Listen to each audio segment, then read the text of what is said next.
በጉጉት ሲጠበቅ የነበረው የኑሮ ውድነትና የህዝብ ጨዋታ ሊጀመር ነው። በኑሮ ውድነት በኩል ግብ ጠባቂ ላይ ነጋዴ ይገኛል። ተከላካዮቹ ቴሌ፣ መብራት ኃይልና ውሃና ፍሳሽ አሉ። አማካዮች ነዳጅ፣ ዶላር ምንዛሬ፣ ትራንስፖርትና የቤት ኪራይ ናቸው። አጥቂዎቹ ደግሞ የደም ግፊትና ግብር ሲሆኑ በህዝብ በኩል ያው ህዝብ ብቻውን ነው የሚገኘው። ዳኛው ብር ኳሷን ደሞዝን ይዘው ወደ ሜዳ ገብተዋል። ጨዋታው ተጀመረ። ህዝብ በራሱ ሜዳ ላይ ደሞዝ የተባለችውን ኳስ እየተቀባበሏት ይገኛሉ። የኑሮ ውድነት ተጫዋቾች ደሞዝን ሊቀሟት ይተጠጉ ነው።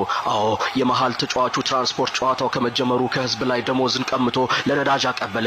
ነዳጅ ለዶላር ምንዛሬ፣ የዶላር ምንዛሬ ኳሷን ደሞዝን ለቤት ኪራይ አሻገረ። የቤት ኪራይ ወደ ኋላ ለቴሌ ለመብራት ኃይል ለበረኛው ነጋዴ ሰጠው። ነጋዴው ለአጥቂው ደም ግፊት በረጅሙ አሻገረ። ደም ግፊት ኳሷን ወደ ጎል አክርሮ የመታውን ኳስ የህዝብ በረኛ ሊቋቋመው አልቻለም። ጎል ገና በ5ኛው ደቂቃ